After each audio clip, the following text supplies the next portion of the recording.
কবিতাৰ শিৰোনাম চুলি নাবান্ধিবা যজ্ঞখিনি। কবি ডক্টৰ কৰবী ডেকা হাজৰিকা। চুলি নাবান্ধিবা যজ্ঞখিনি, কাল ভুজংগৰ দৰে বিয়বি পৰক তোমাৰ কেশৰ মেঘালী। তাৰে ছায়াত ঢাক খাই যাওক জোন তৰা আৰু বেলি। চুলি নাবান্ধিবা যজ্ঞখিনি। অগ্নিসম্ভৱা নয়নত লোৱা প্ৰলয় শিখাৰ তীৰ, অগ্নিকণিকা বৰশী হৰক দুটি নয়নৰ নীৰ। মুক্ত কেশেৰে পাছত বান্ধিবা কাল সাপ যেন বেনি। এতিয়া চলি নাবান্ধিবা যজ্ঞখিনি। ৰুক্ষ কেশত তেজ সানি ল'বা, এইটো তোমাৰ পণ। পাঞ্চজন্যৰ মাত শুনা নাই, দেৱদত্তও বাজি উঠা নাই। হয়তো হ'বও পাৰে কৌৰৱ সেনাৰ নিধনৰ বাবে মিলা নাই মহাক্ষণ। পঞ্চপতিৰ অনাথিনী প্ৰিয়া, চুলিৰ ছায়াত মুখ লুকুৱাই ভীৰু পাণ্ডৱক ঢাকিবলৈ দিয়া লাজ।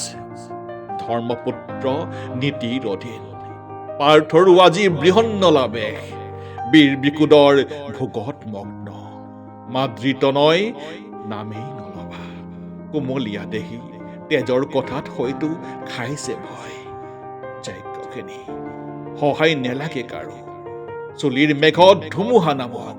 মেঘ গৰ্জনত বিদ্যুৎ জ্বলি হস্তিনাপুৰৰ সোণৰ কাৰেং ঢলি হৈ মিলি যাওক। আমাৰ বুকুৰে বগাই আহিছে তোমাৰ প্ৰাণৰ তৃষ্ণা, দুঃশাসনৰ তেজ।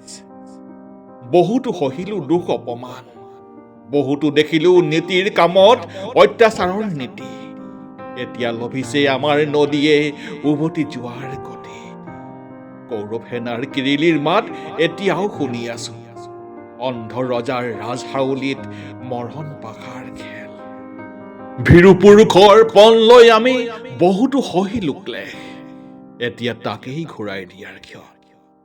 মুকলি চুলিত সোণিত সনাৰ ৰক্তেই মায়োজন, একেলগে আমি তেজেৰে বোলাম কাল সাপ যেন বেনি। এতিয়া চলি নাবান্ধিবা যজ্ঞখিনি, এতিয়া চলি নাবান্ধিবা যজ্ঞ।